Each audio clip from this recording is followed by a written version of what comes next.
कर्जमाफी व्हावी जेवढे आहेत ते. खरं म्हणजे महाराष्ट्राच्या मुख्यमंत्र्यांनी, अर्थमंत्र्यांनी विधानसभेच्या निवडणुकीनंतर मी असेल, रोहित पाटील असेल, आमच्या सगळ्या पक्षांनी मागणी केलेली की कर्जमाफी द्या. त्यावेळी उत्तर देताना असं सांगितलेलं की आम्ही ही योग्य वेळी देऊ. ठीक आहे, योग्य वेळी म्हटल्यावर यापेक्षा चांगली वेळच असू शकत नाही. तुमची निवडणूक आल्यावर कर्जमाफी देण्यापेक्षा शेतकरी संकटात असताना कर्जमाफी देण्याचा जर निर्णय घेतला तर तो शेतकऱ्याला लाभदायक ठरेल, त्याला आधार ठरेल. आणि निराशेनं आधीच महाराष्ट्रात, मराठवाड्यात आणि काही भागात प्रचंड मोठ्या प्रमाणात मागच्या 6 महिन्यात आत्महत्या शेतकऱ्यांनी केलेल्या आहेत. तुम्ही जर योग्य वेळ ही समजून मदत केली तर हे आत्महत्येचं प्रमाण पूर्णपणाने थांबेल.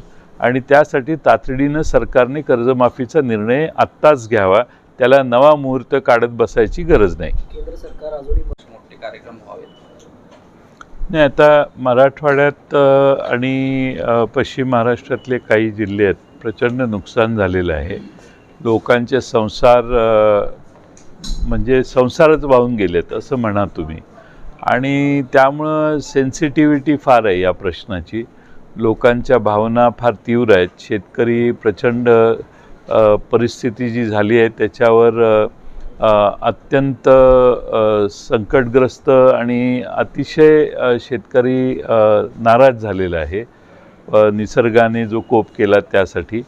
त्यामुळं आता ते ज्याचा त्याचा निर्णय आहे की आपण काय, कोणते कार्यक्रम करायचे आणि कोणते नाही. कर्जमाफीबाबत काय ती सरकारने तातडीने मदत करावी, प्राथमिक मदत करावी. आणि सरकारने खरं म्हणजे आज अशी आमची अपेक्षा होती की राज्य मंत्रिमंडळाने आज प्राथमिक मदतीचा निर्णय घोषित केला असता तर मग जिल्हाधिकाऱ्यांच्या स्तरावर या वाटपाचं, निधी वाटपाचं काम सुरू झालं असतं. पण तसा वाटपाचा निर्णय झालेला नाही. मुख्यमंत्र्यांच्या माहितीनुसार, म्हणण्यानुसार 4-5 दिवसात सगळी माहिती संकलित होईल. आमची त्याला तक्रार नाही. पण जे प्रथम दर्शनी ज्यांचं नुकसान झालं आहे त्यांना 5,000 रुपयाची मदत फार अपुरी आहे. 10,000, 15,000 रुपये तातडीने अशी त्यांना मदत करणं आवश्यक होतं. मला अपेक्षा आहे की सरकार किमान पुढच्या मंत्रिमंडळाच्या बैठकीत पूर्ण मदतीचा निर्णय घेईल. कारण आता बराच काळ गेलेला आहे.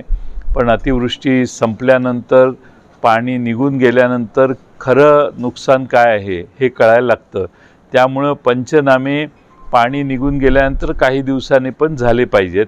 नाहीतर सध्या जे होणार आहे, पाणी असताना कळत नाही आपल्याला की किती नुकसान झालं. पाणी उतरून गेल्यानंतरही त्यानंतरचे नुकसान जे आहे त्याचाही असेसमेंट सरकारने केलं पाहिजे. संकट आणि नुकसान पाहता मोठे कार्यक्रम टाळावेत आता बोललं जाते. प्रस्तावाची गरजच काय? बिहारमध्ये लोकांच्या खात्यावर पैसे नाही, प्रस्ताव राज्य सरकारने द्यायला ती पद्धत आहे. द्यायला पाहिजे प्रस्ताव. राज्य सरकारची असेसमेंट पूर्ण झाल्यावर राज्य सरकार प्रस्ताव देईल.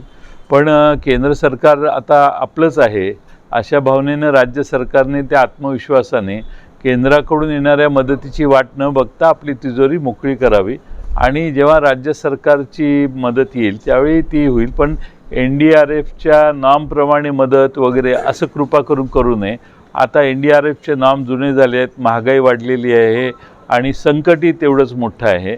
त्यामुळं भरीव अशी मदत द्यावी अशी आमची मागणी आहे.